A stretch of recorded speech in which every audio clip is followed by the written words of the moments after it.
तेनालीराम की कहानी। तेनालीराम और जादूगर। Tenali Raman and the magicians story in Hindi. एक दिन एक जादूगर कृष्णदेव राय के दरबार में आया। अपने जादू के और करामात से उसने सभी दरबारियों का बहुत मनोरंजन किया। कृष्णदेव राय भी उसके जादू से मंत्रमुग्ध हो गए। उस जादूगर को अपने जादू पर बड़ा घमंड था, इसलिए उसने अपना जादू दिखाने का बाद दरबार में उपस्थित दरबारियों को चुनौती दे डाली कि कोई जादू के खेल में उसे हरा कर दिखा दे। इस चुनौती के बाद सभी दरबारी एक दूसरे का मुख ताकने लगे।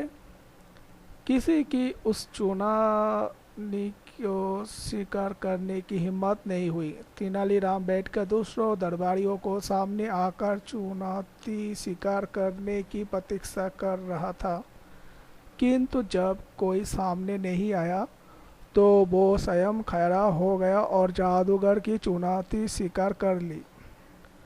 उसने जादूगर से पूछा, मैं जो बंद आंखों से करूँगा, क्या तुम वो खुले आंखों से करके दिखा सकते हो? ये सुनकर जादूगर हंस पड़ा और बोला, ये कौन सी बड़ी बात है? मैं निश्चित रूप से खुली आंखों से वो कर सकता हूँ जो तुम बंद आंखों से कर सकते हो।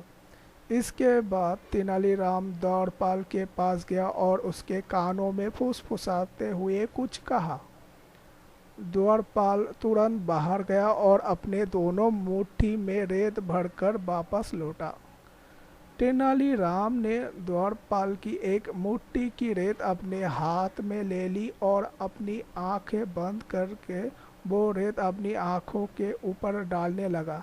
ऐसे करने के बाद वो जादूगर की ओर मुड़ा और बोला, अब तुम्हें ये आँख खोलकर करना है। जादूगर यह नहीं कर पाया और अपनी हार स्वीकार कर राज दरबार से चला गया। महाराज कृष्णदेव राय तेनालीराम के चातुर्य से बहुत प्रसन्न हुए और उनकी प्रशंसा करते हुए उन्हें बहुत सारे पुरस्कार प्रदान किए।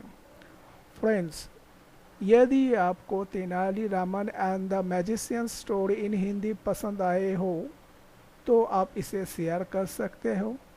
कृपया अपने कमेंट्स के माध्यम से बताएं कि आपको ये कहानी कैसी लगी।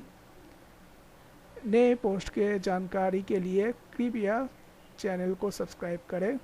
धन्यवाद।